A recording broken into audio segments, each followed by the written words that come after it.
Okay, we are recording.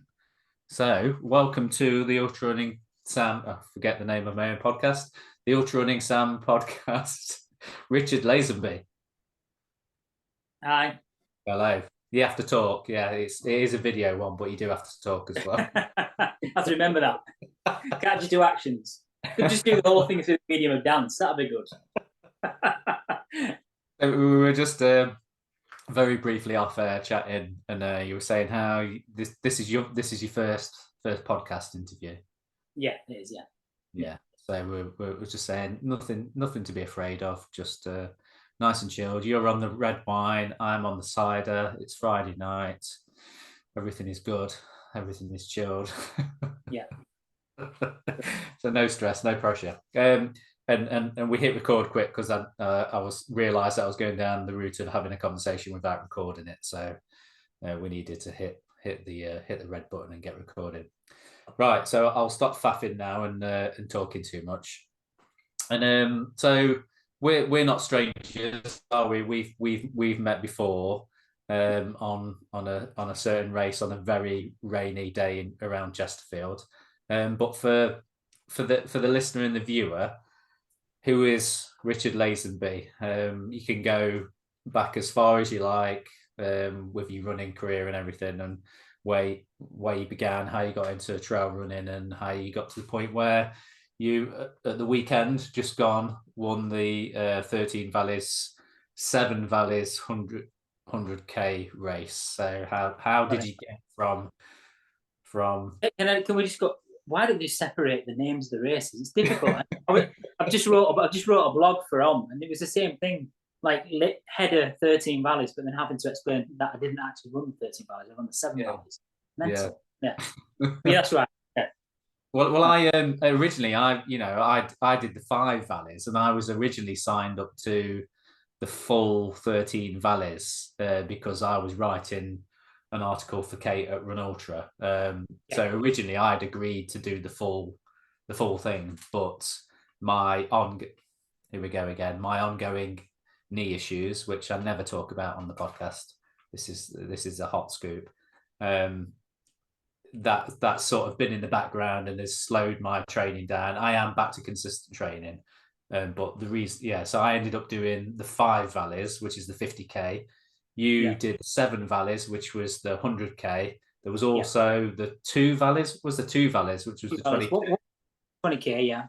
20k. And then by the way, they're all a little bit longer because yours was actually 55k, wasn't it? 55k. Yeah, so I clocked 30. I clocked 32 miles, but my old Garmin, which I've been trying to, been persisting with for a few years, and it should have been binned a few years ago already. It did its thing where it freaked out at the start and it started recording miles every couple of minutes, and I had to keep resetting it. So I think I lost probably I've estimated between half a mile and a mile. So it could have been about 33 miles, I reckon. Yeah. But then they put that it was 60k. So I don't know where they got 60k from. I'm not sure. Yeah, ours was 70 miles. So 70 miles would have been 110, just shy of 110k. Was it? Yeah. Yeah, but I think that's how they labelled it as. But I think the whole idea is to have the 4 different race mediums, so it's very similar to how UTMB lay their bigger race weekends out, right? Yeah, that's it. Yeah, I think they've gone for that kind of format of UTMB, 13 Valleys, and then you've got those individual races in there. Yeah. Okay, right. So yeah, it's confusing. So you did the 7 Valleys, which was the over 100k. But just going back to that original question then, who is Richard Lazenby before we talk about the race and everything?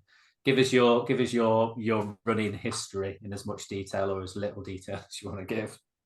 Well, if you want me to go back, but like most young boys, I had ridiculous amounts of energy, so I did nothing but run around, play football, any sport really that I could get involved in. But I played football to a reasonable level until I was about 20. Not like nowhere near professional or anything, but I was obsessed with the game. And then kind of put that down in my early 20s when I started with my work career. And then I've been on and off with running pretty much my whole life. Nothing like trail running. I've got to say, I didn't really start trail running until I came to Sheffield. But I'd always run on roads on and off my whole life. So yeah, it's always been in the background, at some point. But I think, like a lot of runners, what lockdown did for me, because I'm a tattoo artist by day. I don't know if people know that. My day job is a tattoo artist. When the lockdowns came, I was one of the first industries to be locked down, and then the last industry to go back. So the saving grace for me was running, and it just meant during lockdown I went from being, what I would say, a very, very mediocre runner to becoming quite a strong runner, because I had so much time, to be getting outdoors, as and when we were allowed, and I kind of made the most of it, living, pretty much in the Peak District. So that's where the jump came. I think I was a runner, probably still trying to take it seriously, but I wouldn't say I was any good. But I think the change in my ability probably came from the lockdown miles, and really, being able to get out more than I would normally. So that's interesting. That's interesting, because that's when we met, wasn't it? We met on, what is the race called? I can't remember what the race is called. The Spire Ultra. The Spire, that's it. Spire Ultra. And that was no means, my first ultra race. I'd run many ultra races before that, but I think that was the point where I think I started to take, not the racing, because I'm quite a competitive chap. So, like a lot of us, I'd like to think that I'm a start line and take the race seriously. But I think that was probably one of the races where I'd started to believe in myself more as a trail runner, and a long distance trail runner. So, yeah, it was a good race. That weather was terrible. Probably worse than the weekend just gone, and the weather was pretty bad the weekend. I think looking back, it's probably one of the worst weather conditions in any race that I've ever been in. It was literally torrential rain from like minute go, wasn't it? For when you turned up at the car park and got literally everybody stayed in the cars, didn't they, until the last minute, because it was waved. I remember leaving the race because it was tiered. The start, you ended up finishing before me, and I remember seeing you going and it was just like I think I've ever been that wet in my life, which is unusual because Chesterfield's a pretty flat part of the world. So, it's not really an area that you'd expect to get covered in mud and, absolutely soaked to the bone. But yeah, that was it. It was, yeah. And it was one of those races where you were so wet for the whole day. There was no point that, like using like, what are those, all the creams you can use and the chafing creams. Yeah, all the anti-chafe stuff. That was pointless because it rained so hard for so long that it just literally washed everything away. Yeah. And I remember going home and getting in the bath and like squealing because of how sore I was in places that you don't really know, do you, until you get in a bath or a shower, just how sore you are from running in the rain. But so we shared a few miles, didn't we? We had a chat and talked about life, talked about stuff. So you've been on my radar for a while, and I think I was going to talk to you after you did Dragon's Back. So what were just sort of, was that one of the bigger races that because you suffered on that race? Did you have an injury on that race, or was it? What am I thinking? No, it was the Northern Traverse that Traverse, that was it. Yeah. What happened with that then? The Northern Traverse injury. It's a sore subject, the Northern Traverse, because it hit me pretty badly. Because I trained really hard for that race, and I had no doubt in my mind I was going to win that race. And I went out well and stayed with James. And I think I have this. I don't know if you have the same thing, but I'll be super, super competitive with myself lead up to the race, and then find out somebody's racing the race who I really like, and then end up sitting with them far too long. James probably said the same thing, but we spent so much time together, and James could have left me as well. It would have, James could have left me, I could have left James, but at some point during them 60, 70 miles we spent together, I managed to pick up a calf injury, which, on that race meant that I had to pull out at Richmond, which I think is like 115, 120 miles, something like that. I didn't want to pull out. I think it was more a decision of the event organisers, physio, doctor, and me at the very end. I wanted to carry on, but I'm glad I didn't. I think I'd have been out for a long time if I carried on, because I just couldn't walk for 5 weeks properly after that. Wow. But yeah, I think, and that was my first proper DNF, and I think that really hit me. But it hit me more because I knew how strong I was, and more so because I didn't race the Dragon's Back, and I finished pretty high up in Dragon's Back, not really racing. So I kind of knew where my abilities were, and I kind of wanted to show them at that race. So it kind of. So you've done Dragon's Back. So you've done Dragon's Back before Northern Traverse, then? Yes, yeah. I had a pretty crazy year that year, the year I ran Dragon's Back, because I ran the hard Morse 110 miler as a training run lead up to Dragon's Back. Ran the Dragon's Back 3 weeks later, ran the Bob Graham, and then ran the Serious Go a month later, and then wondered why in January I was suffering fatigue. Yeah, so yeah, I do crazy things like that. That's the problem. I've got that kind of personality, all or nothing. Yeah. But but like I said, I trained really well for Northern, and I think it's always difficult when the race is taken away from you, not because of the ability you have on the day or how you feel. It's just, the injury takes it away. Because you know, don't you, when you've planned a race and you know the race inside out and you've trained for it and you know that you've got. So I don't know about you, like going into on the the few races that I have won, I went into the races knowing I was going to win, and that if I didn't win, then I would have full respect for the people that took me by surprise, and obviously they would be the better man on the day, man or woman on the day. But you have that confidence going into races, don't you? Sometimes that I think that can sort of set you apart from other people in the race, because you've got people going into races that are fit, and they fancy their chances, but they're not convinced that they're going to do well. But if you go into... and I think that's what also sets the absolutely brilliant, because this is a conversation that I have all the time. Is you've got the pro athletes, which are in a completely different league. You can train. The biggest difference that they got is that's their job. And me and you can train and think we're training as hard as they are. The biggest thing we're not doing is resting. We're not getting the rest because we're working, we've got kids, all this other stuff that we're doing around the huge training blocks we're doing just to be able to stand on the start line. And obviously with great athletes as well, is the biggest thing that sets them apart is that they can rest in between training sessions. We don't get a lot of that rest because we're starting to train as hard as them, compete against them. But we're never going to really compete against them. But the point I'm getting across is that you've got these guys here who, are so much beyond us.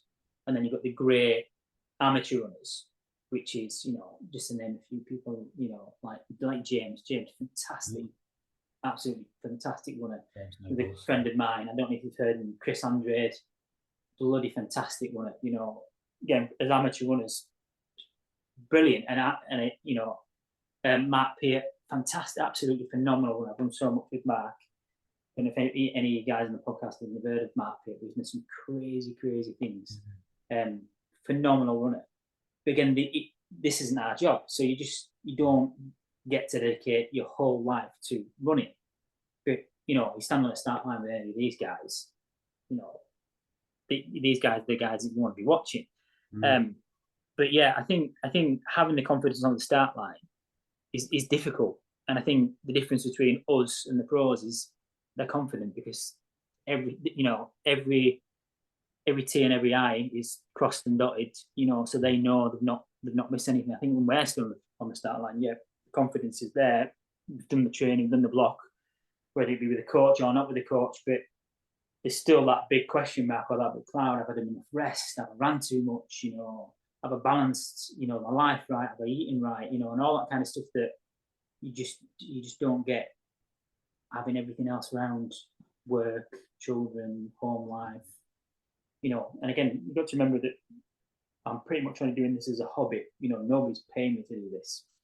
Do you think that in that case, then, like DNF's cut deeper because you sacrifice so much being a family man and working and stuff? Yeah, for me, especially because I've got 7-year-old at home that you're missing, especially when you're training for something as big as a nearly 200-mile race.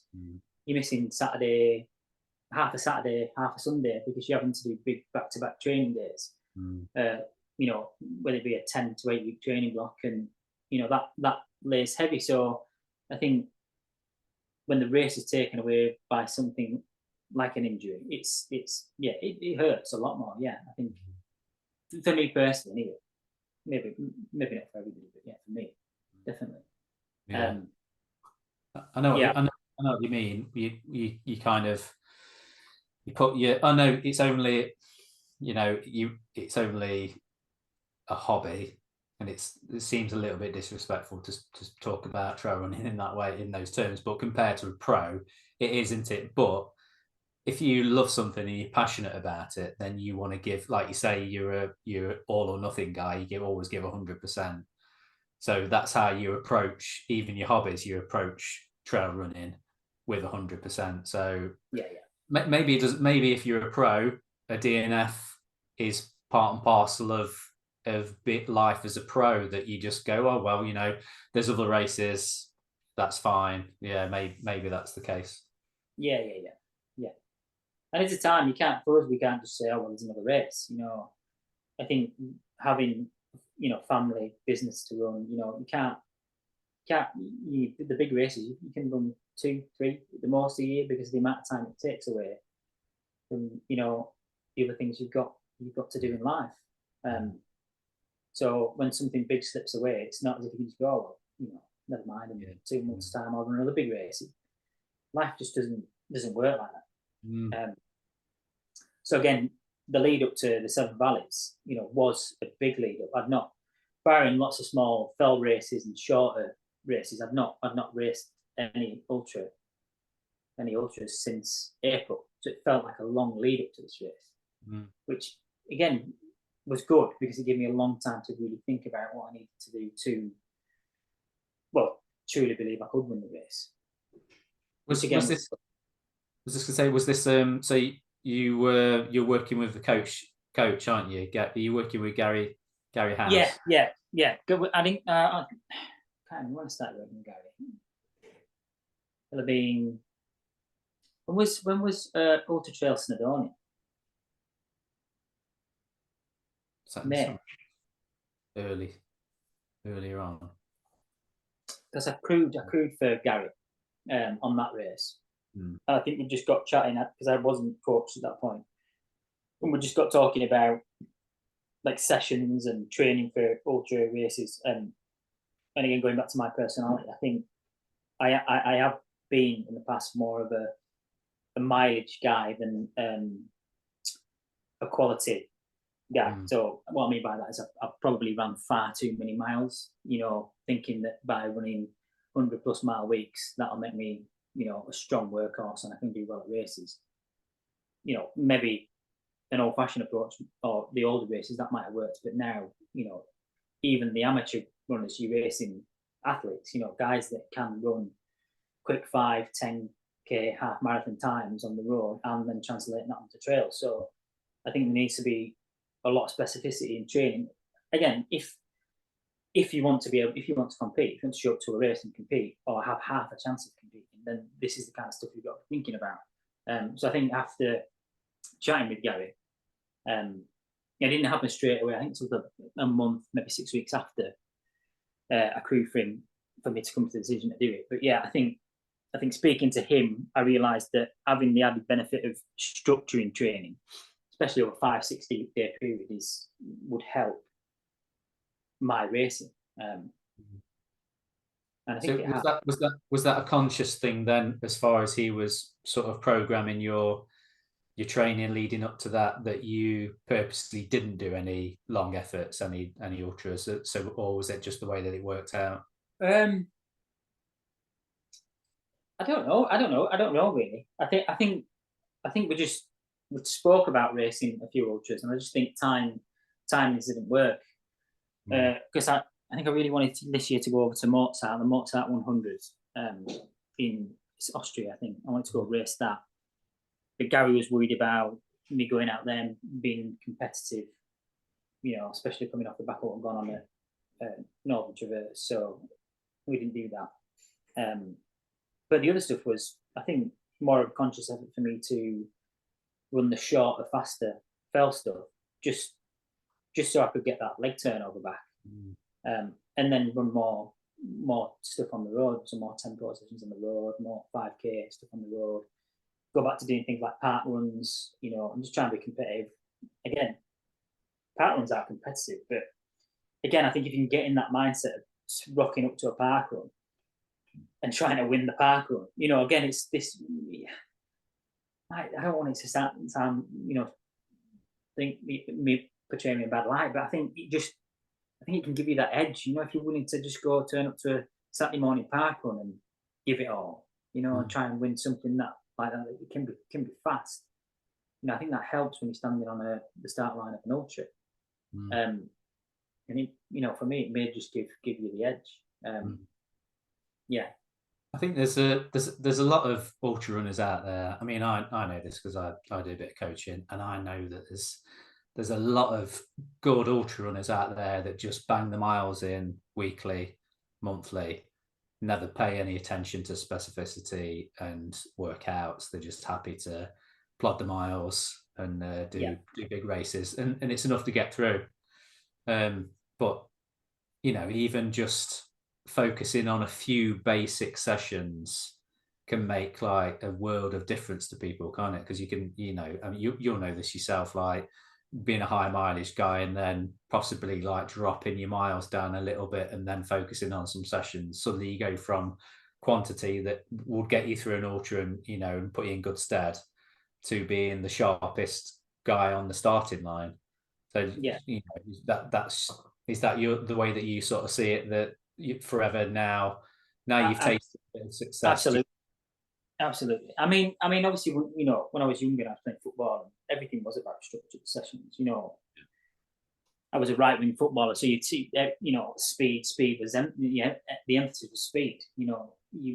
That's kind of what you needed to do. You need to bolt out quicker than the other guy, to get the ball. So specificity in training had always been there, but I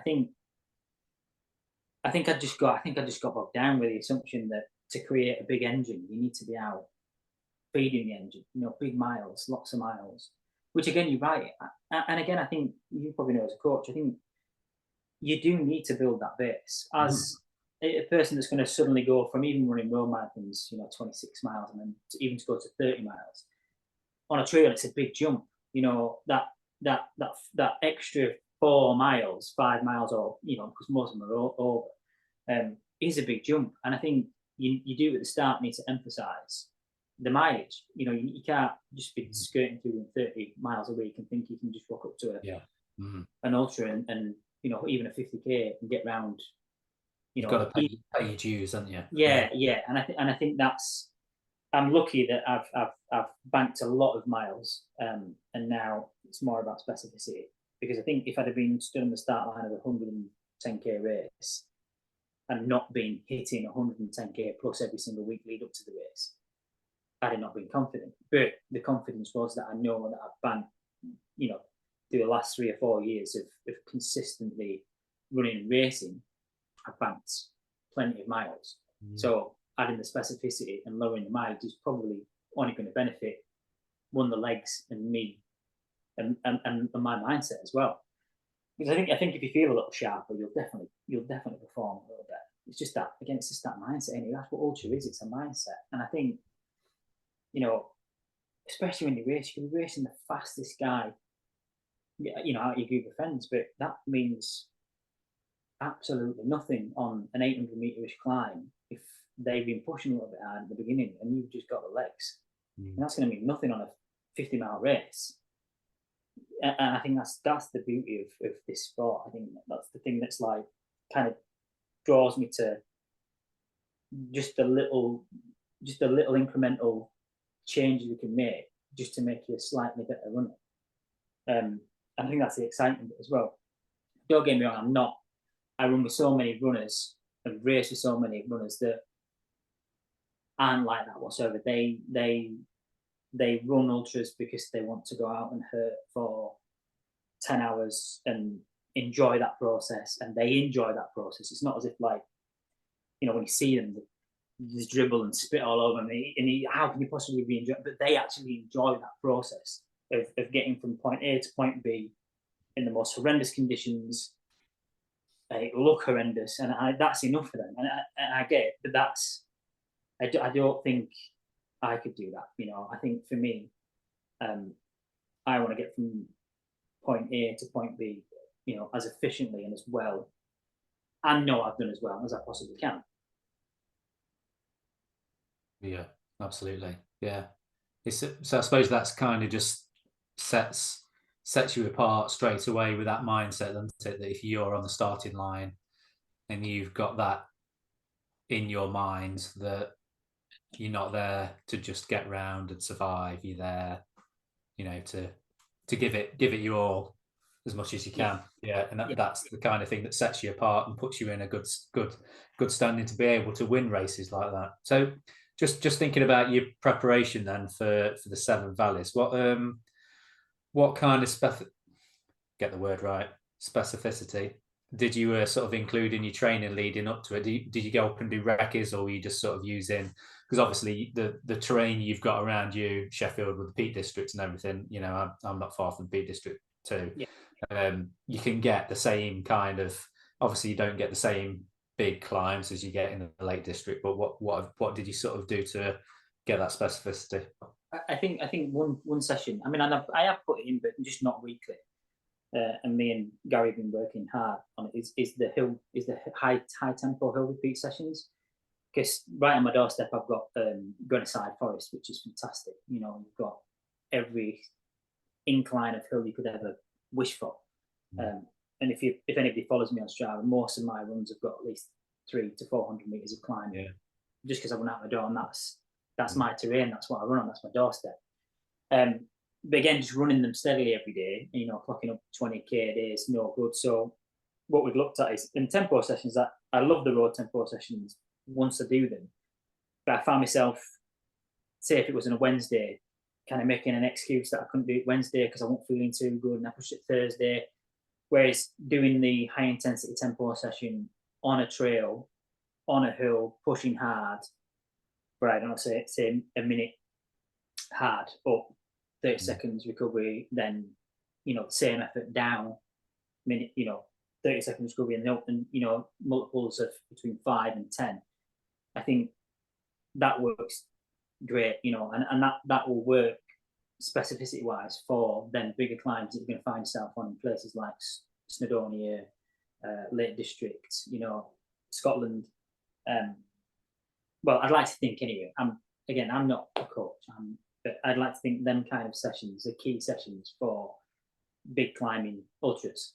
And again, if you're smashing them sessions as well, I think that just sets the mind exactly where it needs to be lead up to races.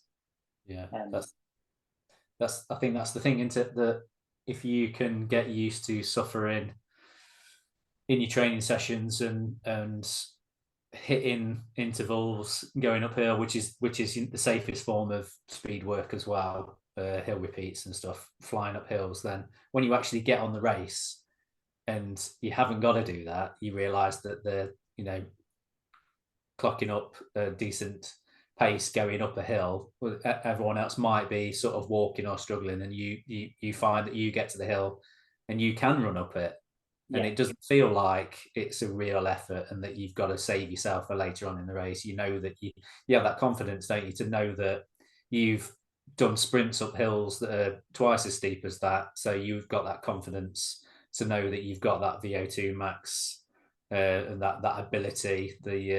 Your legs are used to it. You can get up that hill in an efficient, fast way. So that gives you confidence, doesn't it? So do you think that the training that you had leading into that race sort of instilled in you the confidence to know that you can push on the hills? And so did you have any of that in the race? There were any points where you were sort of pushing on and leaving people power hiking up hills and things? Well, to be honest, the race wasn't really the race I planned or trained for. The race was fantastic, don't get me wrong. But I've just wrote, for anybody who's listening, I've just wrote a blog for on one of the companies that support me. And it's just a blog about the lead up to the race and the race itself. And I mentioned so my plan for the race was to, and I again, reeling back a little bit after the DNF in Northern Traverse, I don't know why, but I just lost complete confidence for a little while in my ability as a runner. I think it was more like, well, that's it, I'm done. 40 next year. I'm not getting any better. I'm trying, I'm training, really, I'm not getting any better. But again, I've not sport to go at this point. And I just think I'd lost confidence. And what I found myself doing at races, even if it was small, is not going to the front of the pack. I'd start to the back or the middle of the pack, thinking I'm not as good as any of these runners at front. I don't deserve to stand at front. I'm not as strong. I just think that it was like we said. I think it was so much confidence going into the Northern Traverse, and then it being completely taken away. I think it just took me a little while to I don't know, just to be confident as a runner. It's weird because in training, I wasn't in training. I was like you mentioned before, I'd be smashing the sessions, and running strong, and just picking up like little fastest times on certain sections, because there's some fantastic runners here in Sheffield who are quick. So no matter where you're running, on what trail or what descent or what section you're running, there's some ultra fast trail runner that's already got a fantastic time. So yeah, the training sessions were going fine, but I'd completely lose confidence and get really nervous the lead up to a race. And this could have been anything, even a park run. I think one Saturday morning I was going down to do park run at Hillsborough. I was making a cup of tea, and I was that nervous to go do a park run that I almost just sacked it off and went to bed. And it's weird because I know it was all from the Northern Traverse, and I just think it's because I think when I saw you at the Spire, I think I had such a good, from that point on, I had such a good run of running, not race results, because this race on Saturday is my first ultra win. Not won any of the race, but I've been second, third, but I've never, anything I've raced, I've always been in the mix. I felt like I've been in the mix. So I've always been, confident with and happy with the race results. And then I think with the DNF at Northern, I just think it really knocked me, and I just felt like, not that I didn't want to run, I love running, training, fantastic. Again, get that to the point. I love training, but I was almost becoming scared of racing. Because when you race, and especially if you're training really well and you're kind of putting out there, you're moving really well, and you're happy with training, and then you kind of got to back that up on the start line with the confidence to then put all that training in and that ability into the race, which just wasn't happening. It was going the other way. I get to the race and I completely lose every bit of confidence in myself as a runner, and then just slowly fall back into the back. And it was the same. Like, I remember I ran Barradale. I had a really, really strange time at Barradale. I did exactly the same thing to enter Barradale Fell Race, which is a belter of a fell race. Massive climbs, and it's a pretty big fell race. It's what I class as a long fell race. So it's good. It's good for ultra training. But I did the same thing there. Just ended up far too far back in the pack. But I was that nervous that my legs just wouldn't run for the first 5K. But they were jelly, because I was that nervous. And it wasn't like nervous about running. I've been out and wrecked that whole route a couple of weeks before, so I was confident to race. It's just my whole being wouldn't let me race. It was like, no, we can't do this. This is we don't do this, which is straight. I don't know if you've ever felt. Yeah. As you're saying it, and I'm thinking about races I've been in, and I think because I know I try not to mention my injuries, but I'm, coming back from like a couple of years of just having a couple of duff years. And I say that I've only raced properly I did the High Peak 100 last September. I got second there, and that was with this niggle that I'd got with my knee. But I'd got the confidence. I still had confidence in myself to push, even though I knew I'd not really had the training to win it. I still put myself at the front and went for it. With the Spine Summer Challenger North, I was rehabbing. I'd stopped running completely and then started to rehab my knee through the summer. Got to the point where I was confident enough to go for it, but it was new territory because I'd never ran, I hadn't ran 160 miles before, definitely. So it was new territory. So I didn't really push myself on that. It was more of a case of it's a long recce for when I do the full Spine in January. So I was like 12th, something like that, happy to be, mid packing. And then with the 5 valleys last weekend, because I dropped down from the 180k and I was basically doing the race so that I could write an article about it, I felt no pressure at all to perform, and then kind of kicked myself afterwards and thought, I got through that. My knee was fine. I probably should have pushed a bit, like you said about chatting to people and making friends and stuff, because you do that in ultras. When you're in the mid pack or you near the front and you're with people, you have a chat, you talk to people, you find out what the pets are called, what the kids are called, all these things, what they do for a living. You make a friend of somebody and you end up staying with them.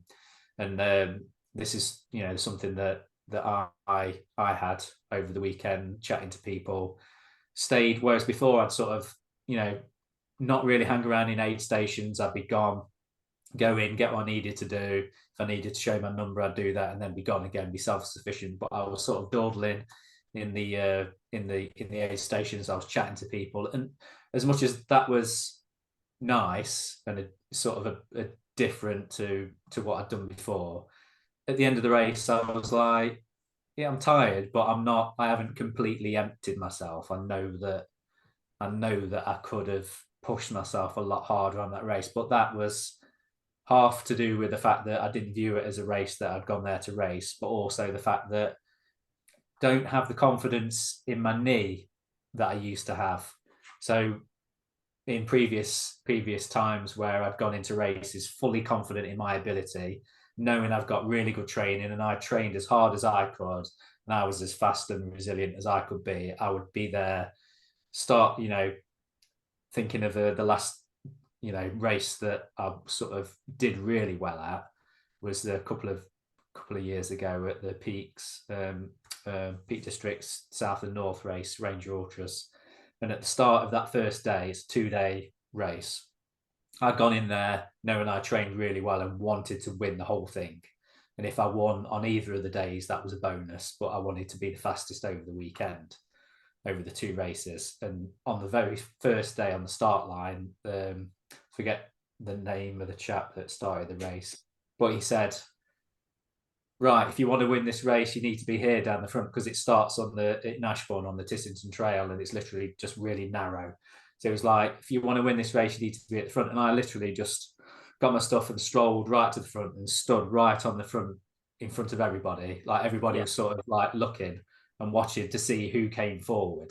And there was only me and 2 other guys, and one of them dropped out because he pushed on and got lost and then couldn't keep up.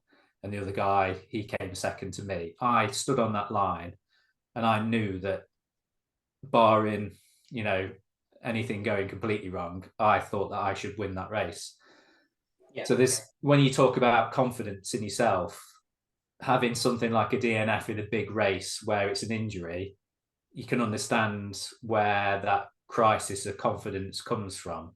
And I've had that same crisis of confidence with having injuries, because I've also had the opposite thing where I've had injuries, but I've still got the confidence. So I've trained really, really well. Something's niggles taken me out for a few weeks, and I've just gone, it's fine, it's nothing, and just gone into a race feeling slightly injured, but still put myself right at the front of the race. Whereas now, Yeah. having a couple of years of feeling injured, not having consistent training, I now am at the point where I wouldn't stroll to the front and stand on the front with the guys that were convinced that they were going to win. I would be hanging back, and Yeah.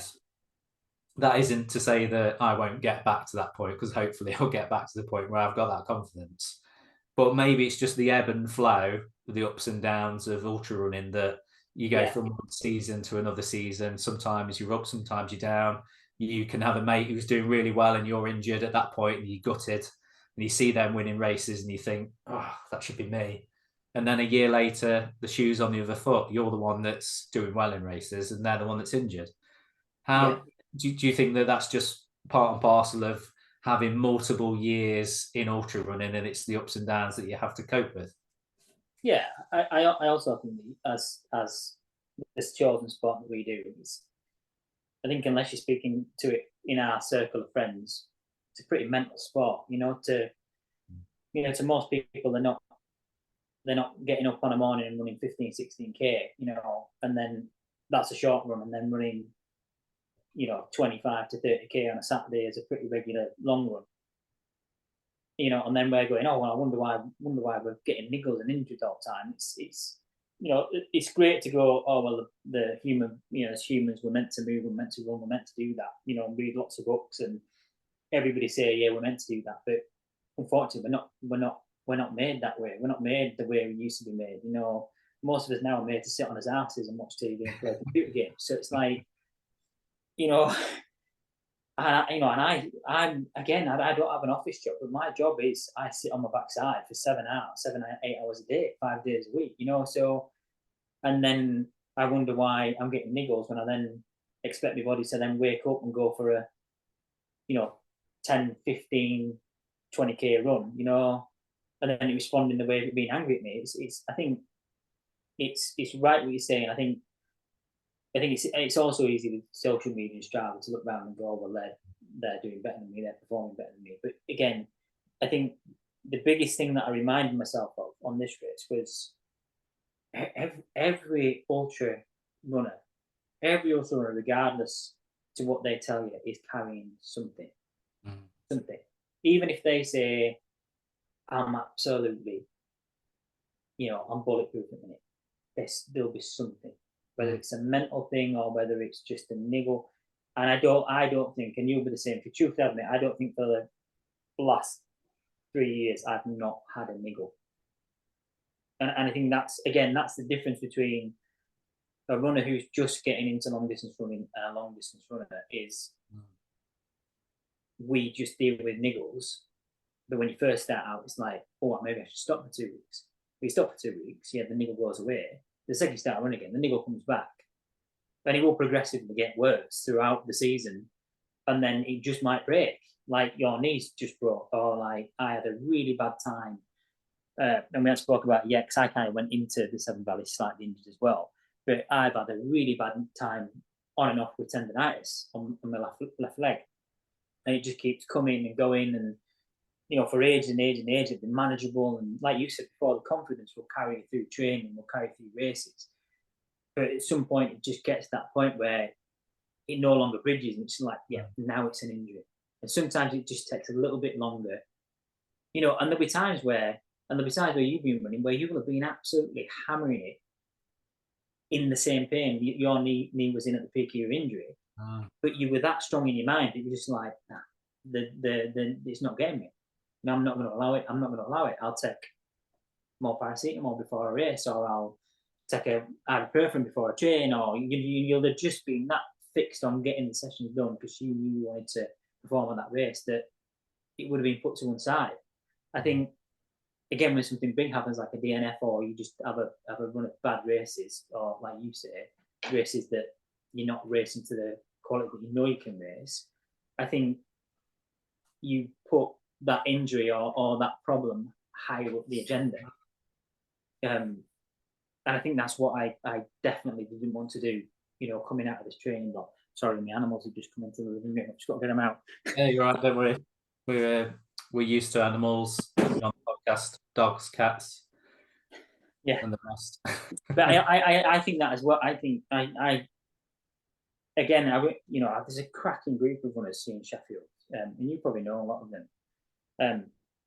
So many people have been named, but lots of fantastic runners keep coming in and coming out. And this conversation you have all the time is injury or fatigue, or maybe I'm not sleeping right, maybe this is not right. And I think a lot of it just comes down to how much you want it, how mentally strong you are to be like, well, do you know what? I'm just going to stand on the start line because I know, regardless of the goal, regardless of my knee problem, my tendonitis, my not me sleeping very well, I am still going to give it everything I've got. And I think sometimes you have the ability to do it, and other times you just don't. You're just like, nah, I can't. I've succumbed to it. I need to. But also, sometimes your body just needs to rest, right? Like you said, this couple of years for you may just be your rest years, And the beauty of this sport, as long as you're fit, there's no real age limit on it. So in another 2 years' time, you might be speaking to me and saying, "Why have you been running very well for the last 2 years, Rich?" And it's just the way it is, isn't it? Yeah, it's true. It's true. Also, while you were talking, then I was just thinking, sometimes your circumstances and your life stresses can amplify stuff as well, can't it? So you think you've got a bit of a niggle that under normal circumstances would be a niggle, and you'd ignore it as we do, or you'd work on it and get through it and find a workaround for your training. And then there's other times when your life is so stressful and there's other stuff going on that niggle becomes amplified, and it turns into this thing that you focus on, like hyper focus on, and then it becomes like I can't do this, I can't do that. I think that's where, looking back on your training, something I do sometimes is go back and look at some of the sessions that I've done, and I look at them and I think, oh, I couldn't do that now. And then I look a bit deeper and I look at some training sessions that are around that really good effort, and realize that I was complaining about a niggle, about something. And you realize that sometimes it's just how you frame the niggle in your life at that point, that if you're I've followed you for a long time. I've seen you complain about a niggle, but then go run a 7-minute 20-mile run in that same 24-hour period. Yeah, but it's wish I could do that at the minute. but I mean, from the outside in, you're like, oh, we said I had a niggle this morning, now I was just going to run 20 miles at 7-minute pace, like, which is some going to say we've got a niggle. And it's like you say, I think as humans as well, we just absolutely love complaining, don't we? I think I'm the biggest. Gary's got some footage of me at the race, and every time I come in to see Gary, I'm complaining about something. And I remember saying to him after the race, "Were I really complaining that much?" You were like, "Yeah, you did nothing but complain." But in my head, while I was running, I was like, "This is going great." I think it was just the obvious. Because I've not seen anybody, and I was on my own. I just needed to vent, So I think it's just how we are, as humans sometimes. But yeah, it is interesting. It is interesting. Actual injury over a niggle injury is a big conversation. I think sort of working out what is good to push on and what's not so good to push on. And I think what I found out is 9 times out of 10 the things that you do push tend to not be anywhere near as bad as you thought they were. And you probably wasted more time sitting around moping about it than you was just pushing. Yeah, absolutely. Yeah, it's tricky, isn't it, being an ultra runner and doing your best, and it's a bit of a juggle, isn't it, with you life stresses, your work stresses, family stress and stuff. And I mean, you probably spoke to Gary about that kind of thing, because as a coach, I know that your body can't differentiate between different types of stress. It just understands stress on the body. So whether that's stress from having a high mileage week, or stress because you've been at work 12 hours a day for 6 days in a row, your body doesn't go, oh, that's running and that's work. We can separate those and everything's okay. Your body just understands that input of stress, and it either adapts to it or it doesn't. Yeah. So I think it's an interesting conversation, and I think we could talk for hours about mental game and preparing. We should just talk about that at the pub one day. We'll talk about that at the pub where we've got loads of hours to talk about. Yeah. Or it could just be another podcast, me and you just like boring people out what is a good interview and what is a bad interview. Well, I get a bit. I met a guy on, and his name's gone from me now, but I met a guy on the race at the weekend on the 5 Valleys, and we got chatting, and he was like, "Oh, he says, where you from?" I said, "From Derby." He's like, "Oh, I thought I recognised your voice. Is it you ultra running Sam?" I was like, "Yeah." He said, "Oh, I listen to your podcast." I was like, "Oh, you're the one person that listens to my podcast."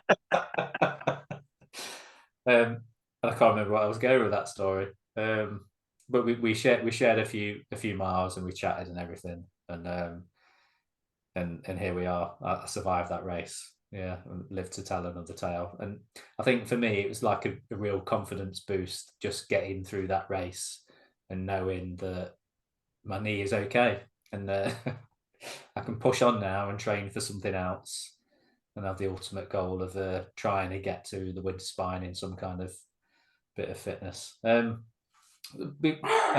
aware of you. I don't want to take too much of your time up, but just talk about your job, because you've got an interesting job, haven't you? I have, yeah. Sorry, 1 second. Is your dog setting fire to the kitchen? I don't know what's going on. I don't know whether it's my cat. I've got a very naughty Sphinx cat who just doesn't do as he's told. I just like set some alarm off or something. Everything seems okay.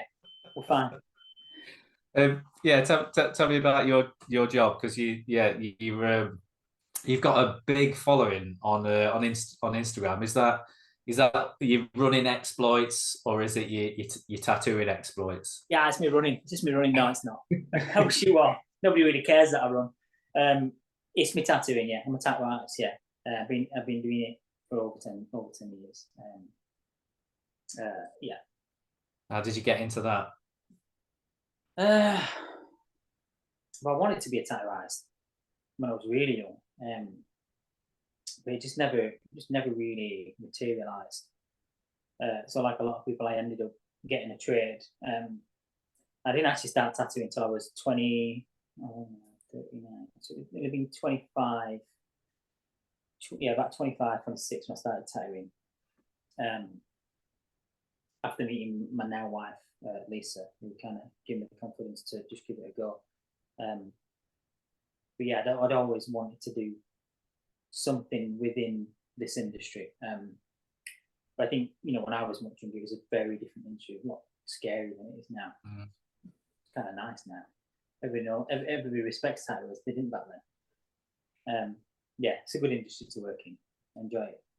Yeah. And it's also a very flexible industry. So that's where I'm lucky and I have to remember how lucky I am that I can probably fit in a few more training sessions than the average person who has to work. I know it's not 9 to 5 anymore. Nobody really works 9 to 5, but they've got to work fixed hour working weeks. So it works really well with training, especially if I know I've got a race at some point in the year. I can reduce the amount I'm working and dedicate more time to training. So I'm lucky in that respect. So you've always sort of had a creative mindset that this sort of fills that void of creativity then? Yeah, definitely, yeah. I'd like to think of a creative mind. But I reckon I've also, from a young age, I think I've definitely got ADHD. I cannot sit still. So I think both things work really well. Because I'm an avid DIY and house renovator as well. Don't know if anybody's seen that on my Instagram, but I like to renovate houses. So yeah, I like to have a lot of things on the go, and when I don't feel stressed, I've not got the stress of having a lot of things on the go. I think that's why ultra running probably suits my Yeah. personality, because you genuinely, and I think this is, again, we haven't talked about the race yet. We should really talk about the race.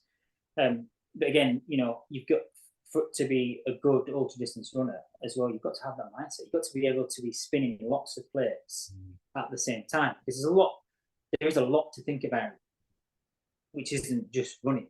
You've got to think about logistics. You've got to think about the logistics of meeting people. You've got to think about, well, what I'm going to carry. What do I need to carry? What, for me personally, what do I need to drink? How long am I going to be out on that section for? Have I got enough water? And again, a lot of races now is the amount of kit you've got to carry, all that kind of stuff. It's a lot to think about. I don't feel like me, but I can't leave all that general packing stuff till the last minute, thinking I've done it that many times now, it's easy. And then you get to like 3 hours before, and you're flying around the house stressing everybody else out, being like, where's this, where's that, I need 15 jackets and 2 hats and 2 pairs of gloves, and I don't know where it is. And like, it's in them drawers where you've left it. Oh yeah, that's it. Yeah. You just described the same conversation I had with my wife just before the weekend of me going away. Something I've noticed, like a trait or a pattern with the people that I've interviewed over the years, regardless of like their ability in the sport, either pros or really good amateurs like yourself. There seems to be a very high percentage of 2 types of people: ADHD people like yourself, and I fall into that category as well, as my family tell me on a regular basis, and then really, really super intelligent, and not that people with ADHD aren't intelligent, people that are super analytical, and have really, really sophisticated, complicated jobs where they're really tested. They seem to be like the 2 kind of traits that really, really work for ultra runners. People that are like engineers, like mathematicians, vets, doctors, seem to be high on the job list. People with ADHD, people that just need to just be doing something all the time. Because I suppose really you've got to be like that, haven't you? You've got to have that mindset. You can't just be like, not that there's anything wrong with being an average Joe person who just has a job and they're quite happy to go to this job every day and do it and just punch a clock and go to work and come back. I think we as ultra runners we're a bit different to that, aren't we? And you view yourself in that sort of category, that you're high achieving, you've got to be doing something all the time, and this is ultra running suits that, because it quenches that need to prepare for something, not overtrain for something, but do something to the best of your ability and keep doing it and keep doing it. And if you love something, you want to do it all the time, don't you? Yeah, and I think it's a very thin line between the need to do it and love it, because I think, again, there is the runner that absolutely loves running. I absolutely love running, but I also love the structure that ultra running brings. So I love knowing that the alarm will go off at 5:30.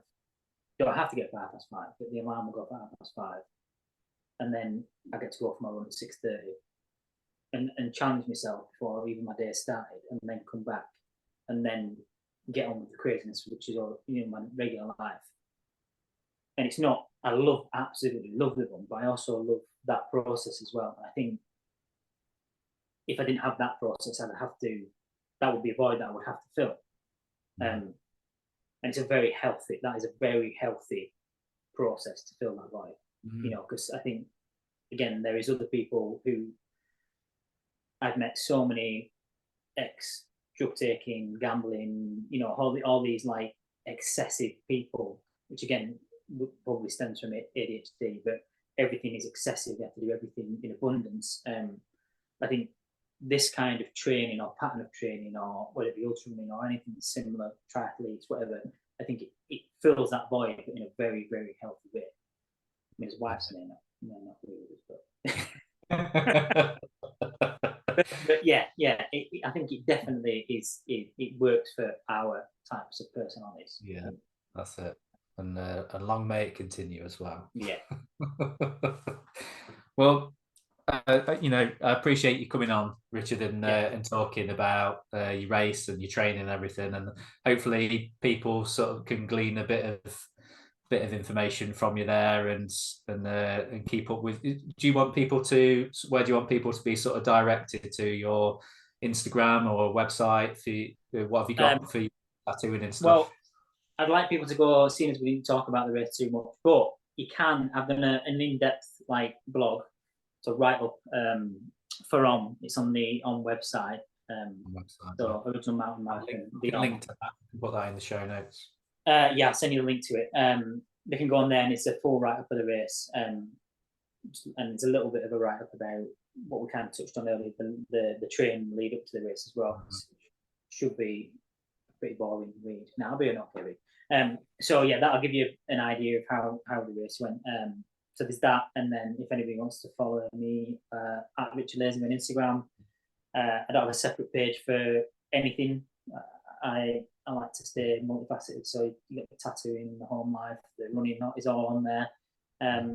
Yeah, that's about it really. Yeah, awesome. Simple. And if you want to follow me on Strava as well, I've got no followers on Strava. Follow me on Strava. Yeah.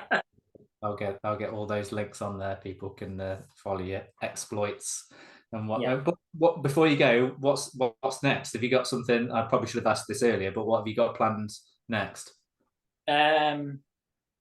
Just to keep doing my best. We'll leave it at that. Then. Yeah, we'll leave it at that. Race, plenty of racing. But yeah, you'll find me at some big event. Yeah. Possibly some FKT early next year, but again, okay. And I'll get you back on again, and we'll talk about that. Yeah.